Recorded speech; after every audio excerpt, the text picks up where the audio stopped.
OpenAI vient tout juste de sortir OpenAI Codex il y a quelques semaines, et là ils viennent de sortir une version améliorée, Codex One, disponible directement via une interface web et qui permet de lancer plusieurs agents pour coder en même temps. Ce que je vous propose aujourd'hui dans cette vidéo, c'est de tester ça. OpenAI nous a fait la promesse de remplacer les développeurs. Si vous avez suivi un peu ça, il y a 3 mois à peu près, 3-4 mois, ils ont fait un post un peu énigmatique, grosso modo sur X, en disant que ils travaillaient sur un système pour remplacer les développeurs. Et ça va un peu dans la mouvance de ce qu'on voit ces dernières semaines, sur le fait qu'il y ait de plus en plus de personnes, Mark Zuckerberg, Barack Obama, et même le CEO d'Anthropic, qui annonce que d'ici 1 an, 90% du code sera écrit par des IA.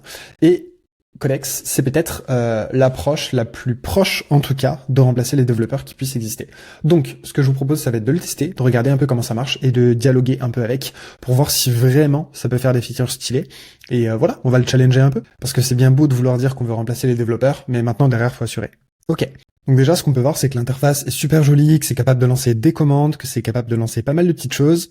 L'idée, ça va être du coup d'avoir des agents, ok, disponibles dans un agent.md, qui vont aller lire du coup un README et qui vont pouvoir orchestrer des actions comme un développeur humain le ferait. En termes de benchmark, comme d'habitude, à chaque nouveauté, on nous balance que, grosso modo, le dernier modèle est plus puissant que tous les derniers. Qu'est-ce qu'on a d'autre? Ça nous dit du coup que on peut écrire des agents sécurisés et de confiance. Sécurisé, j'imagine que du coup, quand il parle de sécurité et de transparence, c'est-à-dire que c'est dans un genre de sandbox en fait, et que du coup, les agents IA qui sont à l'intérieur ne peuvent pas sortir de cette sandbox. Entre guillemets, ce que ça veut dire, c'est que ça va pas prendre votre code et l'envoyer sur des serveurs à droite à gauche. Ici, on a une petite comparaison du coup des modèles entre Codex et OpenAI O3. Ok, Secure Execution. Et en termes de use case, c'est vraiment très compliqué de trouver des acteurs aux US ou en France qui montrent des use cases réels sur l'IA et vraiment applicables dans notre quotidien. Ici, du coup, si j'ouvre l'article directement sur Cisco, ce qu'on peut voir, c'est ce qui est annoncé comme une annonce et ce qui est annoncé comme une preuve, en fait, ça nous dit que le futur is coming faster. Effectivement, le futur arrive plus vite qu'on ne pense. Ça, c'est sûr et certain.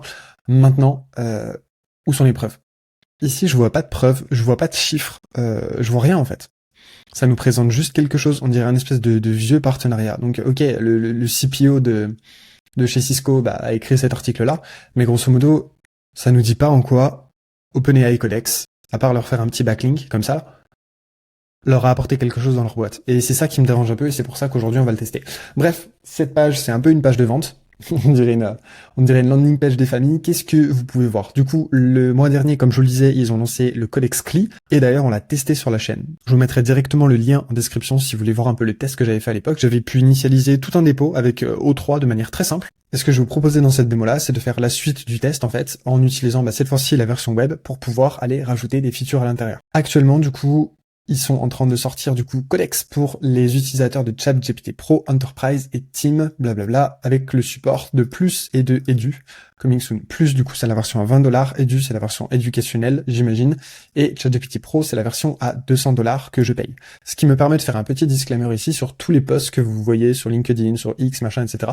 Je connais très peu de développeurs aujourd'hui qui payent $200 ChatGPT Pro. C'est-à-dire que tous les posts que vous allez voir sur Codex, que ce soit sur LinkedIn ou sur Twitter, seront probablement écrits par des gens qui ne l'ont absolument pas testé. Ce qui m'énerve beaucoup parce que ça décrédibilise énormément l'IA et ça décrédibilise aussi le travail de gens comme moi qui sont vraiment en train d'essayer de trouver des use cases et de trouver des stratégies pour que les développeurs puissent pérenniser leur activité dans le futur. Bref. Ceci étant dit, il y a encore pas mal de petites choses. À la fin, on a quoi? On a un système d'instruction. Ah, c'est cool, ils ont balancé leur prompt system. Ok, qu'est-ce que ça nous dit? Instruction, blablabla, git instructions. Ah, l'agent.md, ça c'est pas mal. Ça contient tous les agents. Tac, tac, tac. On peut voir encore une fois que les systèmes d'instruction sont relativement simples, sont relativement clairs, qu'on a des patterns comme ça qu'on peut réutiliser notamment pour le code change, c'est très important. Et voilà, que le prompt system grosso modo est relativement clair, à savoir que c'est un prompt système qui va se mettre entre plusieurs agents et c'est ce qui permettra notamment chez OpenAI de pouvoir dispatcher ça dans d'autres agents, ok? Ok, top. Bah écoutez, c'est parti. Accélérons du coup notre flow avec Codex. Les agents Codex développent des fonctionnalités, répondent aux questions sur la base de code, effectuent des tests et élaborent des demandes d'extraction, le tout de manière asynchrone. Très chaud. Démarrer.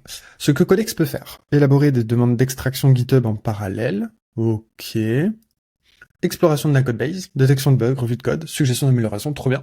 Et réalisation du linting et des tests. Ok, et ça c'est cool. Comme ça on va avoir du code propre. Ça s'adapte, du coup, au code que vous êtes en train de faire. Ici, tout en bas à droite, je vais me connecter avec GitHub, ce que je vais faire de ce pas. Et vous pouvez voir que, bien évidemment, j'ai la version pro ici de ChatGPT, ce qui me permet d'avoir ces accès. Ok. Créez votre environnement de démarrage. Donc, choisissez un référentiel pour définir des éléments fondamentaux. Vous pourrez configurer votre environnement plus tard. L'organisation, du coup, je vais prendre l'AI-Driven Dev en donnant tous les repositories parce qu'il faut tester l'IA le plus qu'on peut. Voilà pourquoi. Ensuite, tac, tac, tac. Ici, on a plusieurs dépôts qui s'offrent à nous et je vais prendre le dernier dépôt sur lequel on est en train de taffer dans la communauté, c'est le dépôt LMS. Ok, environnement créé avec succès, amélioration du modèle, allow training on your context. Ça, jamais de la vie. En fait, grosso modo, ça va permettre du coup à Codex, via les tâches et via les environnements, d'utiliser vos données, votre code, pour améliorer leur modèle. Et étant donné que c'est hyper obscur tout ce qu'ils font par rapport à ça, on sait que quand OpenAI a lancé Codex, vous vous souvenez au tout début de GitHub Copilot, il y a genre 4 ans. Mais en fait, ils ont eu des gros soucis sur leur codebase parce que du coup, ils ont utilisé du code de dépôt privé directement sur GitHub pour entraîner leur modèle. Et ça, c'était en partenariat avec OpenAI à l'époque. Alors que quand bien même, les utilisateurs n'avaient pas du tout opt-in pour autoriser leur code. Typiquement, c'est ce genre de truc qui fait que je leur fais pas confiance, vous devriez pas leur faire confiance non plus, et que systématiquement, du coup, je décoche ce genre de case. Parce que je suis à peu près sûr que de toute façon, ils vont utiliser mon code, mais au moins, j'imagine que ça fait quelque chose. Enfin, j'espère. S'il faut, c'est relié à rien en base de données derrière. Ok, ils ont sélectionné quelques tâches pour nous aider à démarrer. On peut lui demander d'expliquer à Codebase, on peut coder quelque chose, on peut demander d'identifier les problèmes, corriger, débugger. Ok, fine. Ok, nous, ce qu'on va faire, c'est qu'on va coder quelque chose. Quelle est notre prochaine tâche de codage? Ok, on va faire quelque chose de relativement simple, je vais vous montrer le projet tout de suite. Donc ici, je me retrouve du coup sur le projet LMS. D'ailleurs, il s'appelle Codex, étant donné qu'on avait fait la vidéo précédente sur le Codex CLI. Et on peut voir qu'on a un back, un front et un Docker. Donc, quelle est notre prochaine tâche de codage? Donc, en fait, on va initialiser Radix en mode propre sur le front-end pour créer notre design system. Et on va vérifier que ça fonctionne. Pour vérifier que ça fonctionne, on utilisera la dernière version de Next.js pour créer une page de login avec uniquement un bouton Login with Discord. Voilà. Pour le coup, vous avez un bouton ici. Et ce bouton-là, c'est simplement un bouton de demande qui permet, a priori, d'avoir un espèce de plan. Et on a un bouton code qui permet, je pense, du coup, de lancer le code de la feature. Je vous propose de passer par la première étape, demander. Si vous regardez, du coup, la méthode que j'explique sur la chaîne, qui explique comment on code 2 à 5 fois plus vite avec de l'IA, il y a 2 systèmes qui sont ultra importants pour moi. La première, c'est la planification. Vous devez vraiment planifier votre tâche.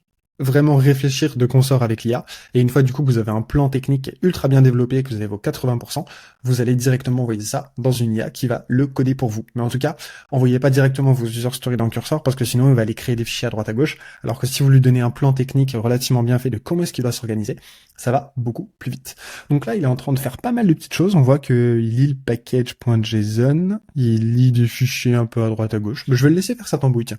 Si je clique dessus, on peut voir que là, il y a mon prompt et que là, il est en train de lire pas mal de petites informations. En tout cas, ce qu'on peut voir, c'est que l'interface, elle est ultra belle. Ici, on a 2 tâches apparemment qui sont en train de tourner. Je sais pas exactement ce que ça veut dire. On a trouvé et corrigé un bug. Choisir une partie de la codebase qui semble important, puis trouver et corriger un bug. À mon avis, ça c'est un prompt par défaut qui a été lancé. Donc du coup, j'imagine qu'il est en train de faire sa tambouille. Et ici, on a une coquille typographique qui a été trouvée. Donc là, apparemment, il y a un solding qui casse le truc Fast API. Et apparemment, c'est en un seul mot. Effectivement, on a eu ce problème directement dans nos containers, que le fait de monter du coup cette structure de répertoire a override du coup les nodes modules, il faut carrément le corriger. Donc c'est exactement ce que je vais faire ici, en appliquant la proposition qu'on vient de me proposer. On nous dit que ça manque d'une nouvelle ligne ici, et ça nous propose du coup la correction que vous voyez à droite. On va carrément rajouter une nouvelle ligne à la fin du fichier, et comme on peut le voir, c'est vachement rapide. Ici, on a la tâche qui est en train de s'orchestrer, donc ça nous a défini le prompt qu'on a ici, et voici le prompt qui a été donné. Donc, Docker compose.yml, il faut ajouter un volume séparé pour garder les dépendances avec ce système d'exemple. Et ensuite, on va rebuild pour voir que tout se passe bien. Que ça fasse les modifications, je trouve ça cool. Maintenant que là, que ça me rebuild mon Docker, je trouverais ça incroyable. Docker compose, command not found, Docker command not found. À mon avis, c'est que c'est pas encore ready pour ça. Mais en fait, le jour où ils mettent une VM qui est capable de faire tourner ce genre de choses, bah là, clairement, ça va être une autre limonade. On peut voir qu'on a tous les journaux d'exécution, donc ça, c'est vraiment cool. Je vais le laisser se débrouiller, en fait. Là, il a commité parce que j'imagine que du coup, il s'est dit, bah mince, je peux pas lancer mon Docker, donc je peux pas le vérifier. Mais du coup, ça va être à moi de le vérifier après. Bon, en tout cas, c'est pas mal. L'interface est plutôt jolie. Ici, on peut ajouter une nouvelle ligne. C'était notre demande juste avant. Tac, tac, tac. Le testing a été fait.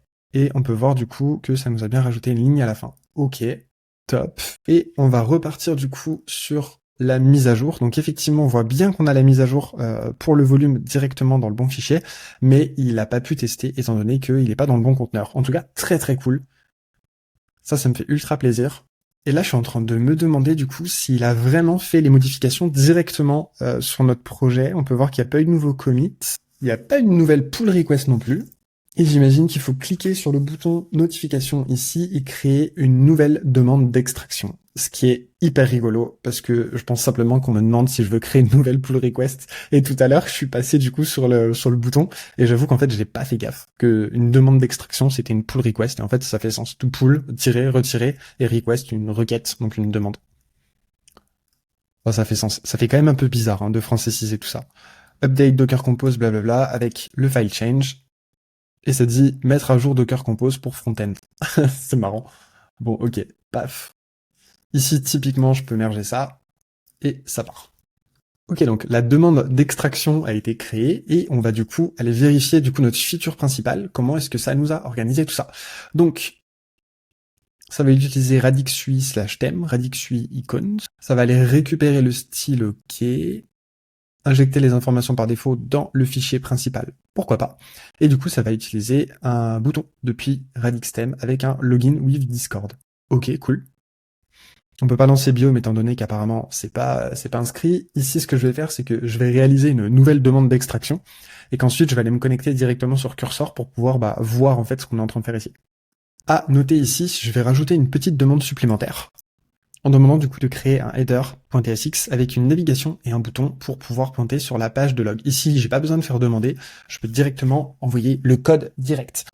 Et globalement, on va voir comment il s'en sort, notamment parce que du coup, j'ai déjà lancé une pull request. Ça a été créé par Codex ici, là, on peut le voir avec le petit tag, et grosso modo, on a nos changements courants. On va aller voir du coup le système d'installation de Radix parce que j'avoue que je le connais pas. Ça nous dit d'utiliser RadixTheme, c'est ce que ça a utilisé. Ça nous a dit d'importer ça, c'est ce que ça a fait aussi, d'utiliser le système de thème. Tac, tac, tac. Et so far, ça a l'air pas mal. On a des layouts avec des flex. Waouh, on est vraiment sur un design system qui est aimé tout seul. Je pensais du coup qu'on allait pouvoir utiliser Tailwind sur le côté, mais en fait pas du tout. La version RadixTheme, du coup, ça vient vraiment avec tout son design system. Ce qui m'embête pas spécialement, en fait, parce que dans le projet qu'on est en train de faire, ça va pouvoir nous permettre de speeder les choses. Et surtout, vu qu'on est pas mal à bosser dessus, on va pouvoir avoir une certaine cohérence par rapport à ça. Et personnellement, je trouve que, je sais pas ce que vous en pensez, mais je trouve que ce genre de choses, c'est tellement facile à lire. Alors si on n'a pas franchement une UI hyper poussée avec un design system derrière, qu'on nous a demandé d'implémenter en tant que développeur, qu'aurait été fait par des designers, en fait, avoir juste un système comme ça, moi, avec la sensibilité graphique que j'ai, ça me convient très bien, parce que comme ça, je vais pas me prendre la tête. Ok, donc, on va détailler du coup les journaux pour voir comment est-ce que finalement l'agent est en train de coder, parce que ça peut paraître un peu magique ce qu'il est en train de faire, mais faut que vous gardiez en tête que les agents, en fait, ce sont simplement des chaînes d'action qui sont organisées les unes, à la suite des autres. Ok, donc qu'est-ce qu'il va faire? Il va se déplacer dans LMS, il va faire un ls, et là il va vérifier s'il y a un agent.md. Il va pas en trouver parce que du coup il est dans le répertoire LMS et que j'imagine que son agent.md, il devrait se retrouver directement dans le workspace. Donc il dit qu'il le trouve pas, ce qui est totalement logique. Là j'imagine que du coup il laisse tomber et il part sur autre chose. Et c'est pas plus mal parce que je pense que du coup le système d'agent, c'est peut-être à nous de le créer. En tout cas, ça n'a pas été spécifié et ça aurait dû, si jamais ça devait être le cas. En tout cas ici, il a été récupéré le layout, il a été récupéré toutes les informations. Et c'est un peu exactement ce que fait Cursor quand, vous savez, vous discutez avec dans le système de chat, ici sur la droite. Et que quand il est en train d'effectuer certaines informations, il va vous les rechercher à droite à gauche. Si par exemple je lui dis d'implémenter un layout ici, il va aller chercher un layout et si jamais il en trouve pas, il va en créer un nouveau, etc. Et tac, on peut voir que du coup, il a été récupéré ce fichier-là. Et en fait, ce fichier-là, comment est-ce qu'il a été le récupéré alors que du coup, je l'ai pas spécifié ici? C'est simplement en fait qu'il a été faire une recherche, il a été récupérer les informations exactement comme ce que l'agent d'OpenAI fait. Donc ça, c'est plutôt cool. Il va toujours rechercher l'agent. Je sais pas pourquoi. Je pense que du coup, c'est dans son système de prompt. Il va tout le temps devoir faire ça. Ça récupère directement les informations du README. Ça examine le système de page, ça récupère la dernière version de Node, ça commit quelque chose, ok. Et ça va nous créer notre header.tsx, que ça va du coup rajouter directement dans notre route layout, j'imagine. Ok, Assez intéressant. Du coup, il nous a fait un header avec un nav, etc. Et ce que je lui ai demandé de faire ici, du coup, c'est de se baser uniquement sur les composants qui sont dans RadixTem pour les composants et de pas mettre de style inline comme il a commencé à faire. Typiquement, j'ai pas envie de me retrouver avec énormément de choses comme ça. Moi, ce que j'aimerais bien, c'est plutôt d'avoir des layouts comme ça qui sont bien faits avec des conteneurs, etc., avec des box, des trucs vraiment propres. Bah, du coup, pour pouvoir avoir mes informations et de limiter au maximum ce genre de choses parce que c'est typiquement ce qui fait qu'à terme, le code il devient imbitable. Ok, donc je vais pas spécialement aller beaucoup plus loin que ça. On peut voir que là, du coup, il est en train de faire pas mal de petits trucs de son côté et je vais en profiter du coup pour vous dire ce que je pense de ce genre d'initiative. C'est ultra bien. De toute façon, il faut savoir que ma prédiction l'année dernière, c'était que du coup, les agents en termes de code allaient commencer à devenir mainstream. Je pense que d'ici la fin de l'année, n'importe qui sera en train de coder sur son IDE sera capable de déléguer certaines tâches à des agents particuliers.